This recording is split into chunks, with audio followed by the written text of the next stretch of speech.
It was 1:30 in the afternoon on the 5th of June, 2024, on a small Greek island called Symi, when a 67-year-old man told his friends he'd walk back alone, stepped off a quiet beach path, and vanished.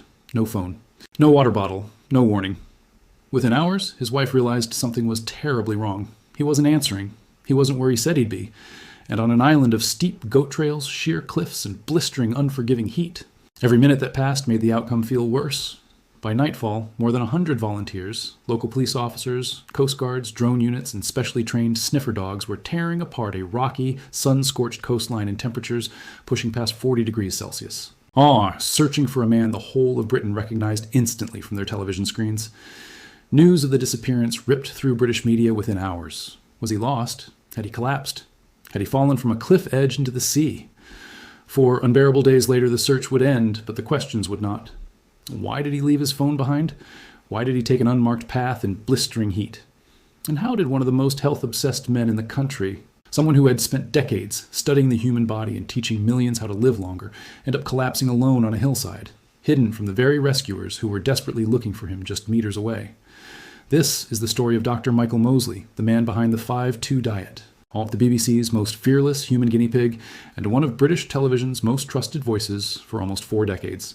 And by the end of this video, you will know 30 things about him that most people never knew, including the shocking chain of small decisions that led to his final tragic hours. Let's start right at the beginning, because fact number 1 about Michael Mosley is that he almost didn't survive infancy. He was born in Calcutta, India, in March of 1957, the son of a banker with partly Armenian heritage and a mother whose own father had been an Anglican priest in Hong Kong. At just 4 months old, baby Michael contracted a brutal strain of influenza known as Asian flu, a pandemic virus that killed over 1 million people worldwide. His mother later said it was touch and go whether he would make it. He did survive. But doctors found that the illness left permanent traces, weakened lungs that made him prone to chest infections for the rest of his life. So before he ever picked up a stethoscope or stood in front of a camera, Michael Mosley had already fought off a killer virus that took down grown adults. Fact number 2, and this one surprises almost everyone, Michael Mosley did not start out wanting to be a doctor at all. He went to Oxford University and studied philosophy, politics, and economics, the same degree beloved by future prime ministers and cabinet ministers.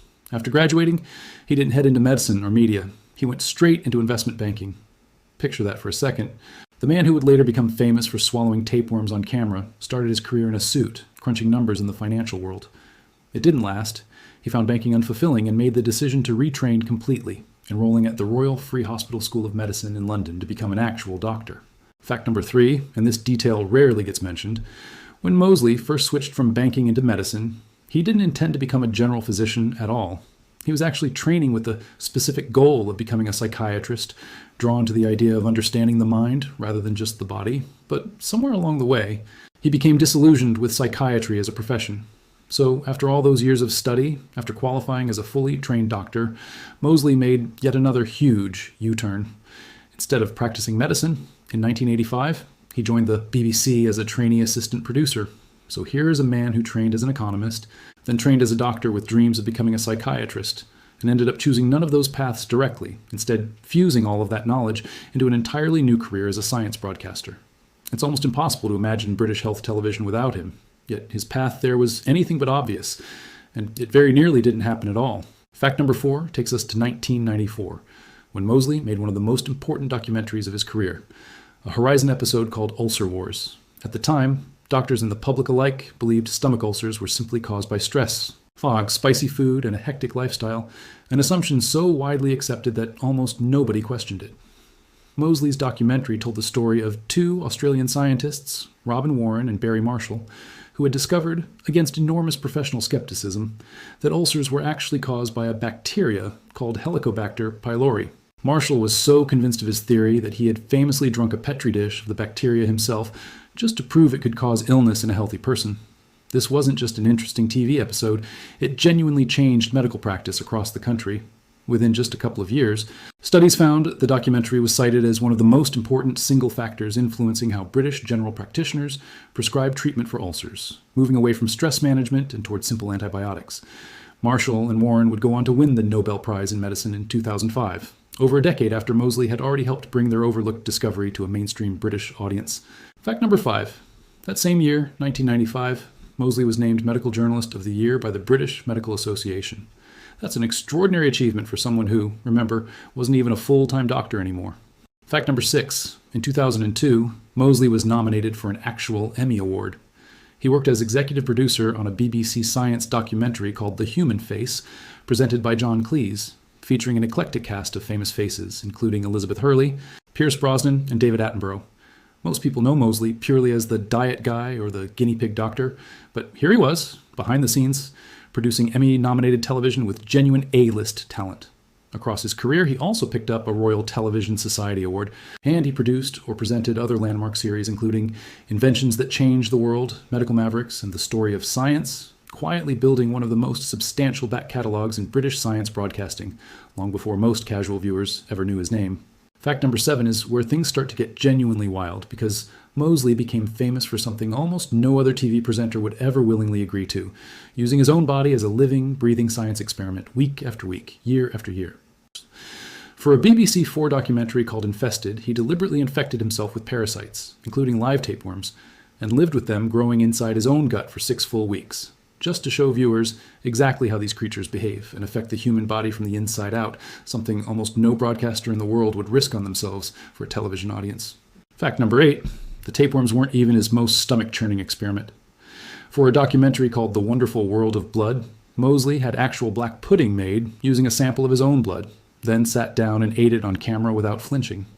In that same documentary, he went even further, injecting snake venom directly into a sample of his own blood, purely to observe firsthand how the venom affected clotting, treating his own bloodstream as a live laboratory in front of millions of viewers. Fact number 9, Mosley's willingness to experiment on himself wasn't a one-off gimmick to boost ratings. It became his entire brand and reputation across almost 4 decades in broadcasting. Over the years, he fronted shows like Trust Me, I'm a Doctor, The Truth About Exercise, Eat Fast and Live Longer, Blood and Guts, Inside the Human Body, Pain, Pus and Poison, and the Genius of Invention, consistently choosing to be the test subject himself rather than simply narrating from a safe distance. It made him uniquely trusted by audiences, because viewers knew that whatever he was describing, he had usually tried it on his own body first. Fact number 10, and this is the one that made him a household name worldwide, not just in Britain. In 2012, at a routine checkup, Mosley was diagnosed with type 2 diabetes, a diagnosis that hit him far harder than most viewers ever realized. This wasn't just a medical result on a piece of paper. It terrified him for a deeply personal reason, because his own father had also suffered from type 2 diabetes and had died at 72 from complications, including heart failure and dementia. Watching his father decline and eventually die from the same condition he had just been diagnosed with gave Mosley a genuinely desperate motivation. He refused to accept that the same fate was inevitable for him and threw himself into researching blood sugar science, eventually stumbling onto emerging research around intermittent fasting that most people in Britain had never even heard of at the time. Fact number 11. True to form, he didn't just read about the research from behind a desk. He tested it on his own body first, exactly as he always did. Following a strict pattern of intermittent fasting over several months, Mosley lost 9 kilograms and, remarkably, reversed his type 2 diabetes completely, essentially curing himself of the very disease that had killed his father, using nothing more than a carefully structured eating pattern and sheer discipline. Fact number 12. Here's something most people never realized. Mosley didn't invent the 5-2 diet out of nowhere. He first encountered the science behind it while making a Horizon documentary called Eat, Fast and Live Longer, where he interviewed an American neuroscientist named Mark Mattson, who had published research on the effects of intermittent fasting alongside more than a dozen other scientists back in 2011. Mosley took that raw academic research, tested it on his own body first, as always, and turned it into The Fast Diet, a book he co-wrote with journalist Mimi Spencer in 2013, built around eating normally 5 days a week and drastically restricting calories on 2 non-consecutive days. The diet exploded into a global phenomenon almost overnight. Fact number 13, the 5-2 diet wasn't just popular with everyday readers. It was embraced by an enormous range of celebrities, including Beyoncé, Benedict Cumberbatch, Liv Tyler, Ben Affleck, Jimmy Kimmel, and Christy Turlington. A diet born out of one British doctor's fear of repeating his father's medical history ended up shaping the eating habits of some of the most famous people on the planet. Fact number 14, Mosley didn't stop at the 5-2 diet. He went on to develop and promote the Fast 800, a plan built around a moderately low-carb, Mediterranean-style approach centered on an 800-calorie daily eating plan, and later released. The Fast 800 Keto, combining a ketogenic approach with intermittent fasting across a structured 3-stage plan. Interestingly, when independent reviewers at Red Pen Reviews assessed the scientific accuracy of Fast 800 Keto, they gave it a score of 58%, concluding the plan would likely help most overweight people or those with type 2 diabetes lose weight and improve their health, while noting that some elements of the diet were probably unnecessary and made it harder to stick to long term. Mosley never claimed to be infallible, and even his most famous work invited genuine scientific scrutiny, something he seemed to welcome rather than fear. Fact number 15. In 2021, Mosley launched a BBC Radio 4 series called Just One Thing, where every single episode explored one small, simple, science-backed action a person could take to improve their health, rather than demanding some enormous, overwhelming lifestyle overhaul. The suggestions range from the predictable to the delightfully odd, things like taking hot baths in the evening, doing Nordic walking with poles, playing a musical instrument, cooking tomatoes to increase their health benefits, and even simply reading poetry out loud. The format struck a nerve with listeners precisely because it felt achievable, a single small habit rather than a punishing regime. By the time of his death, the series had produced well over 100 episodes and had become one of the most beloved health podcasts in the entire country, with more episodes, titled Exercise Clever, already recorded and scheduled to air in the weeks following his death before broadcasters made the difficult decision to pull them out of respect for his passing. Fact number 16. Despite being the face of health and wellness for millions of Britons, Mosley openly admitted he wasn't perfect and never pretended otherwise.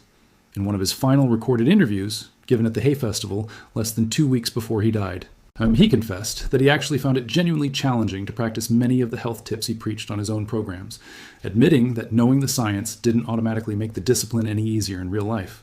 Fact number 17, and here's a detail that feels almost eerie in hindsight. In that same final interview, Mosley admitted he had found the results of a personality test deeply unsettling. He had once taken an empathy assessment and discovered he shared certain personality traits associated with psychopathy.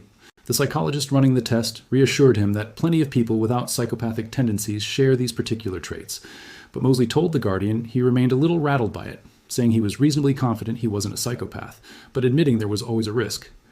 These tests reveal something about yourself that you didn't really want to know. Fact number 18.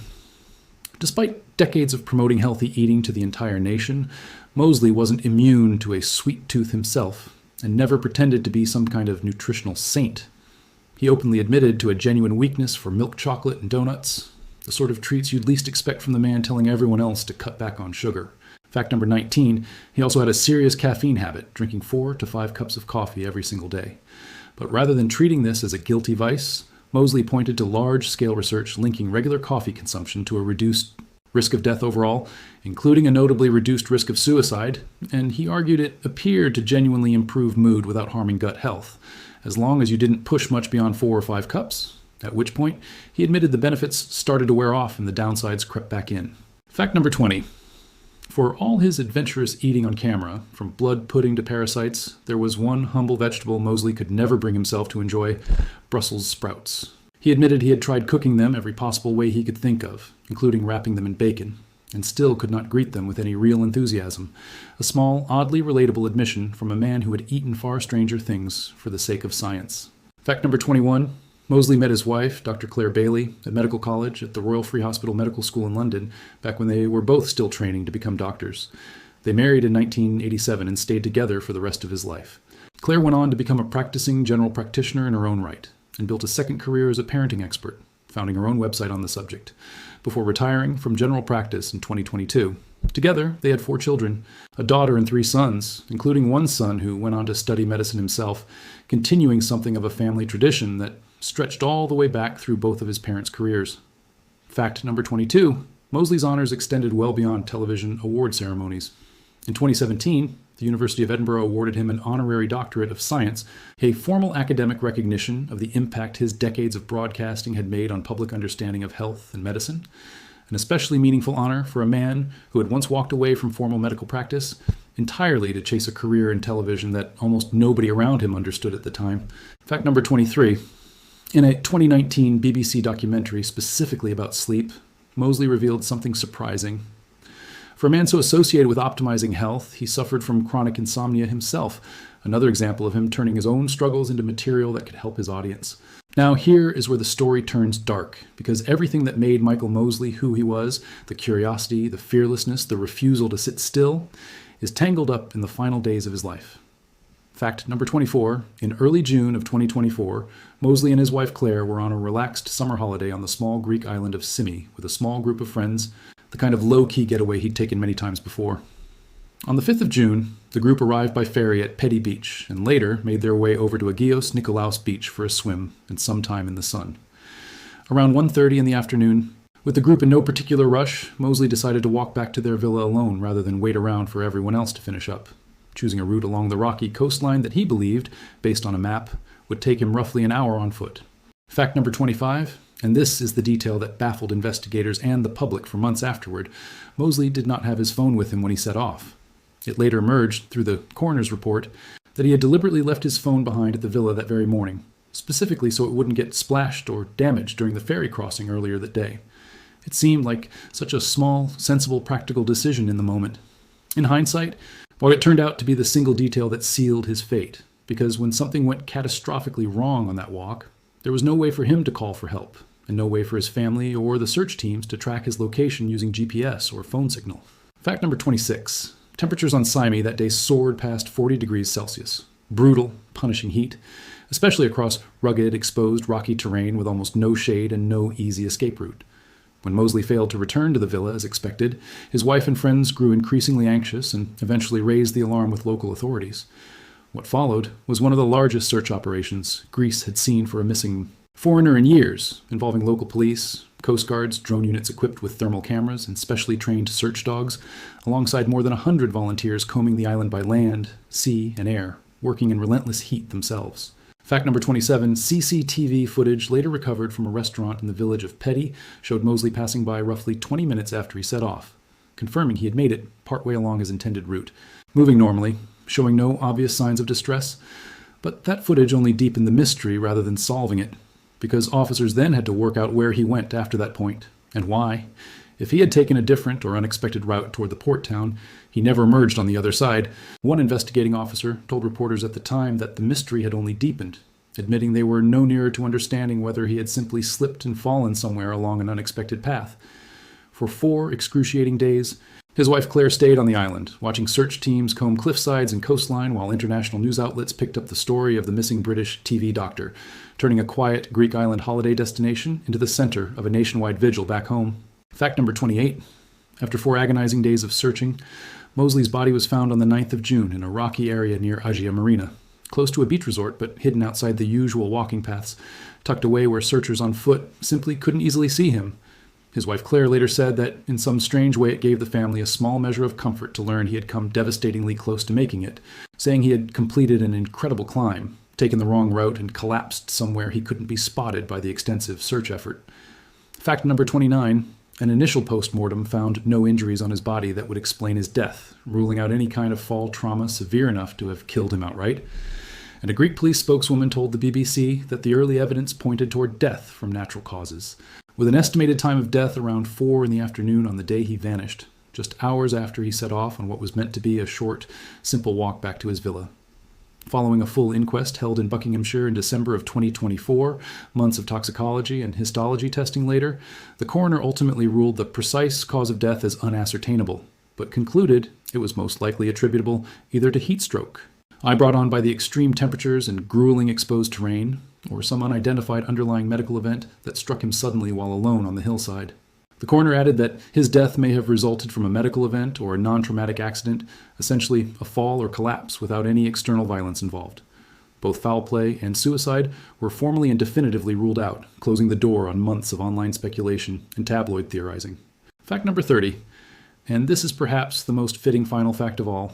Michael Mosley's work didn't stop when he died. Just one thing continued to air new episodes after his death, including an interview he had recorded at the Hay Festival less than 2 weeks before he passed away, which was broadcast as a tribute, with fellow broadcasters calling him one of the most important voices in health media of recent decades. His final filmed television project, a documentary about so-called superagers and the secrets to extending human life, aired more than a year after he died, meaning that Michael Mosley, a man who spent his entire career trying to teach people how to live longer, healthier lives, was still teaching those lessons to millions of viewers long after his own life had tragically and unexpectedly ended. Tributes poured in from every corner of British life, from fellow broadcasters and scientists to millions of ordinary viewers who had never actually met him. Fans described the strange, disorienting grief of losing someone they felt they knew personally, simply through years of watching him explain the world on their television screens. One person online summed it up perfectly, calling it amazing how one single life, one small cog in an enormous machine of billions of people, could leave such a wide and lasting impact on so many others.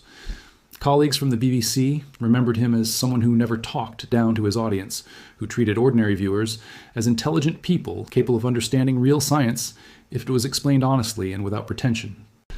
That philosophy, more than any single diet plan or television format, may well be his most lasting contribution to British broadcasting. From a nervous young banker who couldn't find fulfillment behind a desk, to a trainee doctor who abandoned medicine for microphones and cameras, to one of the most fearless self-experimenters television has ever produced, swallowing tapeworms, injecting himself with snake venom, and reversing his own father's fatal disease through sheer force of research and willpower, Michael Mosley spent his life turning himself into the experiment so that the rest of us wouldn't have to. And in the most tragic and unexpected way imaginable, on a sun-scorched hillside on a tiny Greek island, that same lifelong curiosity about the limits of the human body became the final story he never got the chance to tell about himself. If you found these facts as shocking as we did, let us know in the comments which one surprised you the most. And don't forget to subscribe for more deep dives into the lives of the people who shape the world we live in.